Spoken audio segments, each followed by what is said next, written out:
Please subscribe my YouTube channel. Thanks a lot. बिस्मिल्लाहिर्रहमानिर्रहीम। आज मैं एक मरतबा फिर मोहतरम जनाब शेख अमजद हुसैन साहब के पास बैठा हुआ हूँ। ये इस वक्त वकालत भी कर रहे हैं माशाल्लाह, और इसके अलावा जैसे कि आप जानते हैं कि board of intermediate and secondary education देरा गाजी खान में भी काफ़ी अर्से तक डिप्टी कंट्रोलर और डिप्टी सेक्रेटरी के अहदे पर काम करते रहे हैं। शेख साहब जो हैं ये माशाल्लाह जिस तरह एक जज्बा होता है, किस तरीके से माशरे के मसाइल हल किए जाएँ, किस तरीके से मुख्तलिफ जो हमारे माशरे में रुकावटें हैं, चाहे वो रोज़गार के हवाले से हों या बाकी जो हमारी सोशल प्रॉब्लम्स हैं, उनको किस तरीके से सॉल्व किया जाए।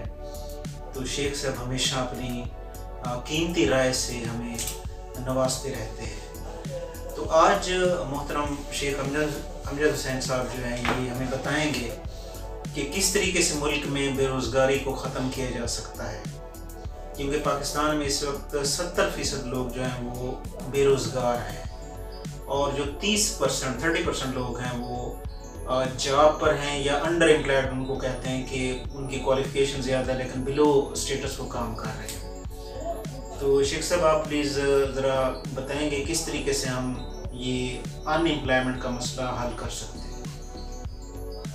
जी, बिस्मिल्लाहिर्रहमानिर्रहीम। अल्लाहुम्मा सल्ली अला सय्यिदना मुहम्मदिन नबिय्यिल उम्मी व अला आलिहि वसल्लम तस्लीमा। हस्बुनल्लाहु व निअमल वकील व निअमल मौला व निअमल नसीर। अल्लाह रब्बुल इज़्ज़त हम सब को आसानियाँ तकसीम करने का शर्फ बख्शे और अल्लाह ताला हम सब के लिए आसानियाँ अता फरमाए, आमीन। मोहतरम प्रोफेसर साहब, मेरे जो जहन में एक बहुत ही अच्छा प्रपोज़ल है जो गवर्नमेंट को देने के लिए मैं तफसील से आपके गोशगुजार करता हूँ, और ये जो प्रपोज़ल है ये काबिल अमल भी है और ये शॉर्ट कट जो है प्रपोज़ल है। बिलखसूस जो हमारी नौजवान नस्ल है, जो हमारे पढ़े लिखे जो लोग हैं, हमारे बच्चे बच्चियां हैं जिन्होंने 16 ईयर एजुकेशन, जिन्होंने 18 ईयर्स एजुकेशन कंप्लीट की हुई है, MA MPhil हैं, PhDs हैं, प्रोफेशनल हैं, मेडिकल प्रोफेशन से मुतल्लिका लोग हैं, इंजीनियरिंग के प्रोफेशन से मुतल्लिका लोग हैं। तो उनके लिए मैं गवर्नमेंट को रिक्वेस्ट करता हूँ बराए करम मेरी जो ये रिकमेंडेशंस हैं इन पे ज़रूर अमल करें। इनके बड़े मुस्बत नतायज होंगे इंशाअल्लाह। एक तो इनमें इन बच्चों में ये जो पढ़े लिखे लोग हैं इनमें मायूसी ख़त्म होगी।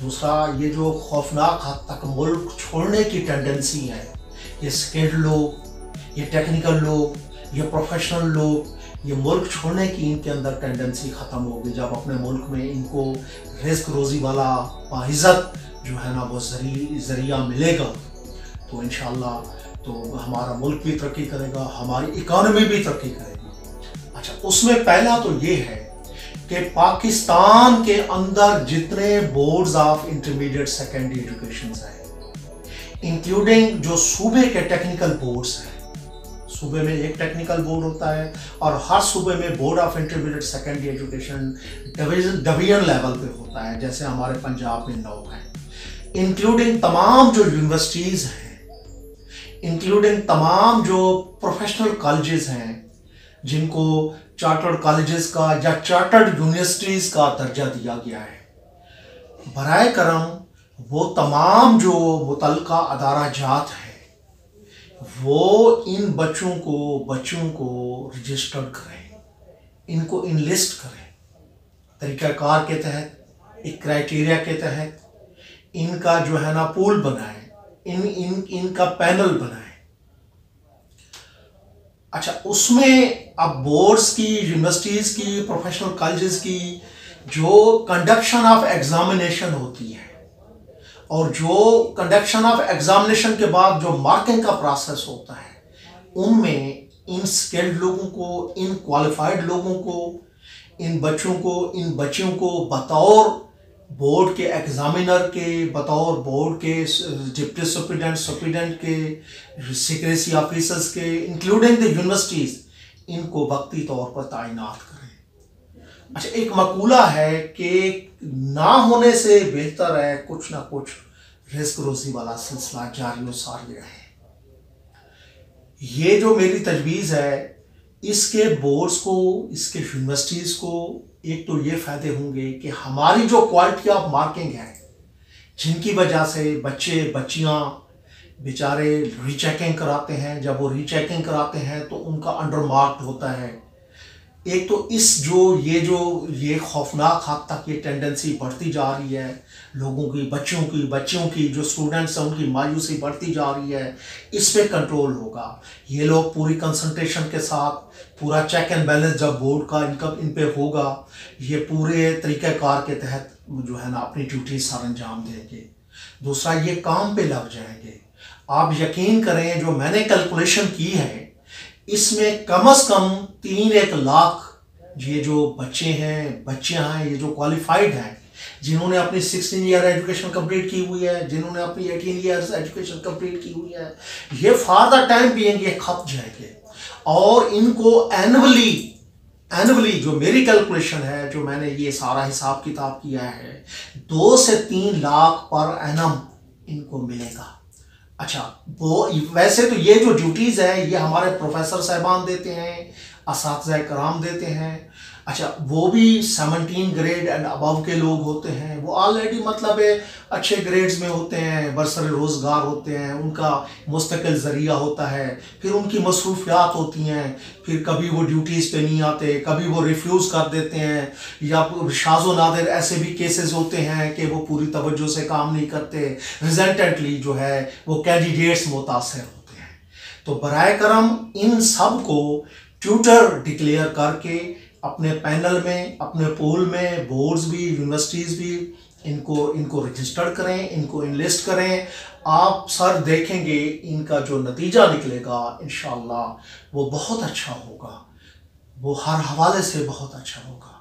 अच्छा, दूसरा मैं ये कहना चाह रहा हूँ कि हमारे जो मुल्क में प्रोफेशनल जो कॉलेजेस हैं, वो मेडिकल कॉलेजेस हैं, वो इंजीनियरिंग के कॉलेजेस हैं, वो मुख्तलिफ और प्रोफेशनल कॉलेजेस हैं, वहाँ जो पब्लिक सेक्टर में है, एक तो प्राइवेट सेक्टर में है, फिर प्राइवेट सेक्टर के भी 2 किस्म के हैं। एक तो आर्मी के ज़ेरे अंडर हैं, फ़ज़ाइया के, एयरफोर्स के, आर्मी के या नेवी के जो मेडिकल कॉलेजेस हैं, इंजीनियरिंग के कॉलेजेस हैं। एक तो वो है, एक तो जो प्योरली प्राइवेट है। जो प्योरली प्राइवेट है उनका साफ ज़ाहिर है फीसें बहुत हैं, उनमें और बहुत सारे मसाइल हैं, वो बच्चों को, कैंडिडेट्स को डिटेन कर देते हैं, वो बेचारे फिर तंग होते हैं, फीसों के लिए तंग होते हैं।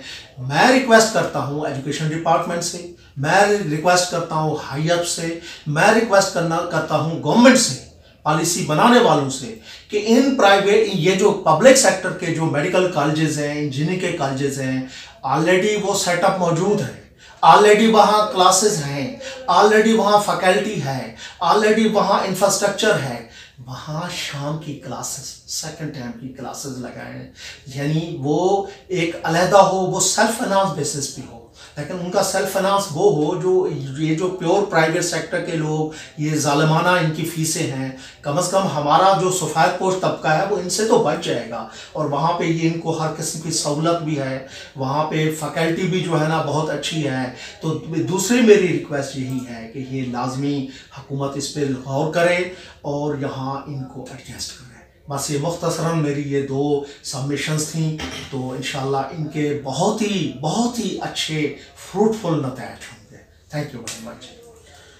माशाल्लाह शेख साहब ने बहुत अच्छी सजेशन दी हैं। अच्छा, एक सजेशन मैं अपनी तरफ से भी देना चाहता हूँ कि हमारे दोस्त हैं, वो उसके बेटे, उन्होंने इंजीनियरिंग की हुई है, तो मैंने पूछा जॉब करते हैं, कहते हैं उन्होंने जॉब छोड़ दी है, जॉब उनकी हुई थी। मैंने कहा क्यों जॉब छोड़ दी है?